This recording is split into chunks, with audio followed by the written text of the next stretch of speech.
నమస్తే, welcome to big Telugu TV. ప్రస్తుతం మనతో పాటు ఉన్నారు సినీ క్రిటిక్ దాసర్ విజ్ఞాన్ గారు. నమస్తే విజ్ఞాన్ గారు.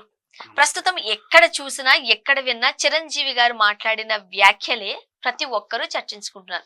ఫస్ట్ ఆఫ్ ఆల్ నా ఒపీనియన్ చెప్తా, ఎందుకు ఇంత రాద్ధాంతరం చేస్తున్నారు? ఇప్పుడు ఆడపిల్లల గురించి కామెంట్. ప్రతి ఇంట్లో కొడుకు పుడితే తర్వాత సంతానం కూతురుంటే బాగుండని అందరూ అనుకుంటారు. కూతురు పుడితే తర్వాత సంతానం అబ్బాయి ఉంటే బాగుండని అందరూ అనుకుంటారు. అమ్మాయికి నాన్న అంటే చాలా ఇష్టం, అబ్బాయికి తల్లి అంటే చాలా ఇష్టం. ఇలాంటివి కూడా మనం తరచూ వింటూనే ఉన్నాం, చాలా సినిమాలు కూడా చూసాం. అందరికీ ఆ హక్కు ఉంది, నువ్వు కోరుకునే హక్కు నీకుంది మనిషిగా. కానీ నువ్వు చిరంజీవి అయినప్పుడు నీ హక్కు నీకుంది, కానీ బహిరంగంగా దాన్ని నువ్వు చెప్పకూడదు. నువ్వు చెబితే ప్రాబ్లం ఎక్కడికి వస్తుంది అంటే, ఇప్పుడు సినిమాలను చూసే చాలా మంది ఆడపిల్లల్ని బాగా చూడాలని మొన్నటి వరకు చూసుకున్నారు. కూతురు అనే ఒక సినిమా, ఎవరబ్బా, చంద్రమోహన్ ఊహా హీరోయిన్. కొడుకులు అంటే ఇష్టం, కూతురు అంటే ఇష్టం ఉండదు. కూతురు కూడా, కూతురు అనే టైటిల్ సినిమా కూడా, అది కూడా ఊహే. ఆమె కూడా ఓకే, మంచి సినిమా నువ్వు అన్నింది. ఇంకొక సినిమా కూడా ఉంటది, రమ్యకృష్ణ గారి సినిమా ఉంటది, కంటే కూతుర్నే కంటే కూతురు. అబ్బా, నెక్స్ట్ మళ్ళీ అలాగే నువ్వు ఆమె అన్నావు, నాకు ఇంకోటి గుర్తుంది. అమ్మ 1వ తారీఖు కూడా అదే ఆడపిల్లల గురించే కదా. ఎంత 1వ తారీఖైనా ఆడవాళ్ళ గురించి బాగా చెప్పారు. సో ఇట్లా బోల్డని ఆర్ నారాయణమూర్తి కూడా కూతురు కోసం అనే సినిమా చేశాడు. ఇది మీరు అన్నట్టు కంటే కూతుర్నే కనాలి సినిమా చూస్తే రమ్యకృష్ణ గారు ఆ కథ చాలా బాగుంటది. కొడుకు తెలిస్తే కూతురు లాస్ట్ వరకు, చితి వరకు ఎట్లా ఉండింది అని. నెక్స్ట్ ఇట్లాంటి సినిమాలు చూసి ఆడవాళ్ళకి ఫ్రీ బస్సులు ఎందుకు ఇచ్చారు? ఒళ్ళు కొవ్వెక్కి కాదు, డబ్బులు ఎక్కి కాదు. ఎందుకు ఇచ్చారు? మొబిలిటీ. పురుషులతో సమానంగా వాళ్ళు కూడా ఉంటారు, బయటికి వస్తారు, ప్రతి దగ్గర పనులు చేసుకుంటారు. అట్లీస్ట్ బస్ ఫ్రీ పెడతానన్నా ఎక్కుతారు కదా. అమీర్పేటలో ఎక్కి మాదాపూర్లో దిగుతారు, మాదాపూర్లో ఏ ఆఫీస్లోనో పని చేసుకొని 4 రూపాయలు సంపాదించి వాళ్ళ కాళ్ళ మీద వాళ్ళు నిలబడి వస్తారు. అబ్బాయిలతో అమ్మాయిలు సమానంగా ఉండాలి, సమానత్వం సమానత్వం సమానత్వం ఇలా చెబుతూ మహిళా సంఘాలు వాళ్ళు వీళ్ళందరూ మాట్లాడుతుంటే, అమ్మో కూతురా, పెంచాలి, పెద్ద చేయాలి, పెద్దింటికి ఇచ్చి పెళ్లి చేయాలి, కోట్లలో లక్షల్లో కట్నాలు ఇవ్వాలి, ఆడపిల్ల వద్దు అనుకునే వాళ్ళు ఒకప్పుడు ఉండేవాళ్ళు. ఆడపిల్ల పుట్టగానే చెత్త కుండీలో పడేసే వాళ్ళు ఉండేవాళ్ళు, అన్ని సినిమాలలో చూసాం. ఇప్పటికీ ఉన్నారు. సో ఇలాంటి వాళ్ళ మైండ్ సెట్ మారాలి అంటే ఇన్ఫ్లుయెన్సర్సే చెప్పాలి. ఇన్ఫ్లుయెన్సర్సే మాకు ఆడపిల్ల వద్దు, నాకు మగవాడు కావాలి అన్నప్పుడు నార్మల్ పబ్లిక్ ఎలా వింటారు? డాక్టర్స్ కానీ, సెలబ్రిటీస్ కానీ ఇలాంటివి చెప్పాలి. ఆడపిల్ల ఇంటికి అందం, ఇలాంటివి చెబితే, అరే నన్ను చూడండి మా ఇంటి నుండి ఆడపిల్లలే అని నువ్వు గర్వంగా చెప్పుకుంటే, చిరంజీవి గారి ఇంటి ఆడపిల్ల క్లింకార పుట్టినప్పుడు ఎన్ని మైకులు వెళ్ళాయి? అవును, ఏదో అద్భుతం జరిగింది అన్నట్టు. అవునా?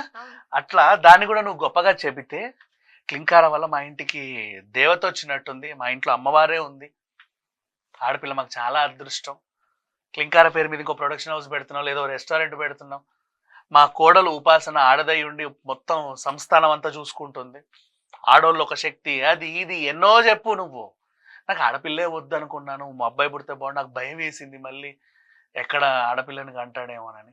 ఇంటి నిండా ఏదో లేడీస్ హాస్టల్లో తయారైంది, నేను లేడీస్ హాస్టల్కి వార్డెన్గా ఉన్నాన్న ఫీలింగ్ వచ్చింది. ఇదా? నెక్స్ట్ అసలు నా కూతురుకు కూడా కూతురే పుట్టింది, ఆ అబ్బాయి వదిలేసిన అబ్బాయి.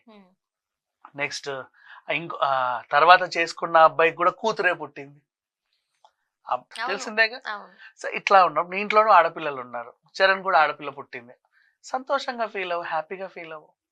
వారసుడు సరే, నీకు ఆ ఫీలింగ్ ఉంటే ఇంట్లో చెప్పుకో, నడివీధుల్లో అందరి ముందు చెప్పదు. ఎందుకంటే ఈ మాట ఎవరు మాట్లాడినా తప్పే కాదు, వాళ్ళ కోరిక వాళ్ళు చెప్పుకున్నారు. చిరంజీవి మాట్లాడితేనే తప్పు, ఆ స్థాయి మాట్లాడడం తప్పు. కానీ ఎంత స్థాయి ఉన్నా ఆయన కూడా మనిషే కదా, మనిషే. నీ ఫీలింగ్స్, నీ ఎమోషన్స్ 4 గోడల మధ్య పెట్టుకుంటే, నీ ఫీలింగ్స్, నీ ఎమోషన్స్ ఎవరు అర్థం చేసుకుంటారో వాళ్ళు అర్థం చేసుకుంటారు. నువ్వు బజార్న పెడితే తిరిగే వాళ్ళందరూ, నిన్ను ఫాలో అయ్యే వాళ్ళందరూ నీలాగే ఉండాలనుకుంటారు. ఇప్పుడు నెక్స్ట్ ఇంకో మెగా అభిమానికి కూతురు పుట్టింది, వాడు తీసుకెళ్లి చెత్తకుండా పడేస్తాడు. మా చిరంజీవి గారే వద్దన్నారు, మాకెందుకు? ఏం చేస్తావు అప్పుడు? అది ఇంకొకటి అవకాశంగా కూడా తీసుకుంటారు. చెత్తకుండలో అమ్మాయిని పడేసాడు, వాడు పట్టుకున్నాం గట్టిగా, ఏరా ఎందుకు ఇలా పని చిరంజీవి గారు చెప్తే నాకు ఇలా అనిపించింది అని వాడిని మీద వేసేయచ్చు. అలా కూడా జరుగుతుంది, అంతే కదా. సో ఇప్పుడు బయట తిరిగే వాళ్ళందరూ ఎందుకురా తిరుగుతున్నా, సుప్రీంకోర్టే చెప్పింది మేము తిరుగుతున్నాం అంటున్నారు. ఒకరు చెబితే మేము చేస్తున్నాం అనే స్థాయికి వచ్చినప్పుడు అవును. మోసపోయిన తర్వాత ఆ హీరోయిన్ యాడ్ వేస్తేనే మేము కొన్నామండి అని వాళ్ళ మీద నెట్టేసినప్పుడు, నువ్వు ఇప్పుడు క్రైమ్ చేసి ఆడపిల్లల మీద క్రైమ్ చేసి కూడా చిరంజీవి మీద వేసేయచ్చు. పుట్టిన వెంటనే కూతుర్ని చంపేసి వేసేయచ్చు హ్యాపీగా. అట్లా కూడా జరుగుతుంది. సొసైటీకి కీడు జరిగేవి నువ్వు మాట్లాడకూడదు. ఇప్పుడు ఏం జరిగింది, ఎందుకు పిలిచావురా బాబు అని పిల్ల. సో నువ్వు ఎక్కడికి వెళ్ళినా కూడా నీ చేతికి మైక్ ఇస్తే విధ్వంసం. అన్ఫార్చునేట్లీ ఈ మధ్య ఏంటో 2-3 రోజుల నుంచి చిరంజీవి గారు ఎక్కడున్నా ఒకలాంటి ఇబ్బందికరమైన పరిస్థితి చూస్తున్నారు. టైం బాలేదేమో అయింది. సరే వాట్ ఎవర్ ఏం చేసినా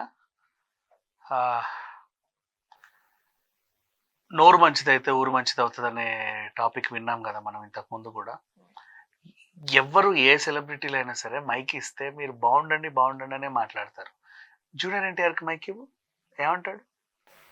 ఇంటికి జాగ్రత్తగా వెళ్ళండి, మా కుటుంబంలో జరిగిన ప్రమాదం మీ ఇంట్లో జరగకూడదు అనే పదం చెప్పి ముగిస్తాడు. ఎప్పుడు అదే ఒక మంచి విషయం. అబ్బా ఈయన వచ్చాడురా బాబు ఏం మాట్లాడాడు, అలా ఉండాలి. నాగార్జున చేతికి మైక్ ఇవ్వు. అరే లోపల అంత జరిగింది, అది కూలిపోయింది, ఆవిడెవరో వచ్చి ఎలిగేషన్ అయినా సరే నవ్వుకుండా ఒక బిగ్ బాస్కి వచ్చాడు. ఈయనకు బాధలు ఉండవా, ఈయనకు ఫీలింగ్స్ ఉండవా? అంటే ఎక్కడికి వచ్చావో దానికి న్యాయం చేశాడు, నీ ఎమోషన్స్ ని ఇంట్లో పెట్టుకున్నాడు. కానీ ఒకటి చిరంజీవి గారు సరదాగా కొన్ని మాటలు మాట్లాడుతూ ఉంటారబ్బా. సరదా మాటలు యాక్చువల్గా ఆ మాటలు వస్తున్నందుకు మనం సంతోషించాలి. ఎందుకనంటే చాలా మంది పెద్దవాళ్ళు అవుతూ ఉన్నప్పుడు వాళ్ళ దగ్గర నుంచి చిన్నప్పుడు విషయాలు సరదా విషయాలు ఏమైనా ఉంటే ఎంజాయ్ చేద్దాం విందాం అనుకుంటారు. ఆయన పాప ఆ ఫన్నీ వేలో చెప్పారేమో కదా. మరి ఫన్నీ వేలో చెబితే ఒకరు తీసుకోవాలి, ఇద్దరు తీసుకోవాలి. మరి సమాజం మొత్తం తీసుకోవట్లేదు కదా. ఆయన అభిమానించే వాళ్ళు తీసుకుంటారు, తీసుకోవచ్చేమో. అందరు తీసుకోవట్లేదు కదా, అప్పుడు తప్పే కదా చెప్పనప్పుడు. నెక్స్ట్ మళ్ళీ అల్లు అర్జున్ దగ్గరికి వెళ్ళు. మారుతినగర్ సుబ్రహ్మణ్యం అనే ఈవెంట్లో మాకు ఫస్ట్ అల్లు రామలింగయ్య అండ్ రావు గోపాలరావు గారు ఒక సెట్. ఆ తర్వాత అల్లు ఫ్యామిలీలో నేనే ఇప్పుడు ప్రొజెక్ట్ అవుతున్నాను. రావు గోపాలరావు వారసుడు రావు రమేష్ కూడా అలా ఉన్నాడు నటుడిగా. హీరోగా ఆయన ఫస్ట్ సినిమా ఇది. సో అందుకు నేను రావాల్సి వచ్చింది. ఆ వారసుడిని నేను, ఈ వారసుడిన మేమిద్దరం రావాల్సిన ఈవెంట్, అందుకే వచ్చాను. ఈ సినిమా చూడండి అన్నావు. అంతేగాని ఈ ఎక్స్ట్రా ఏమి నువ్వేం చెప్పలేదుగా. నీ గురించి నువ్వు చెప్పుకున్నావులే, నన్ను ప్రేమగా పిలిస్తే ఎక్కడికైనా వస్తా, నా అభిమానుల కోసం వస్తా అని ఆయన చెప్పింది సుకుమార్ వైఫ్ గురించి. దాన్ని వంకరగా తీసుకున్నారు. ఇప్పుడు కూడా చిరంజీవి గారు వాళ్ళ ఫ్యామిలీ గురించి దాని గురించి మాట్లాడారు. కరెక్టే. సో సెలబ్రిటీ హోదాలో ఎవరేం మాట్లాడారు దానికి నెగిటివ్స్ ఎత్తుతారు. నెగిటివ్స్ వెతకడానికి కాదు, నువ్వు ఉన్న హోదాలో ఆడపిల్లలు వద్దు అనే ఒక స్టేట్మెంట్ పాస్ చేసావు, తెలిసో తెలియకో. సింపుల్ గా ఆడపిల్లలు వద్దు కాదు, అలాగే అర్థం. ఒక బాబు కూడా ఉంటే బాగుంటది, సంతోషంగానే ఉంటది. మళ్ళీ అమ్మాయి పుడుతుందేమో అని భయం వేసింది అనే మాట మాట్లాడావు అక్కడ కదా నీకు. అంటే అక్కడ ఆడపిల్లలు ఉండకూడదు అని కాదు కదా, అందరు ఆడపిల్లలు అయినప్పుడు కొడుకుంటే బాగుంటది. అందరూ కొడుకులు అనుకో కూతురుంటే బాగుంటుంది, అప్పుడైతే రైట్ అయిపోద్ది. 100% రైట్ అయిపోతుంది.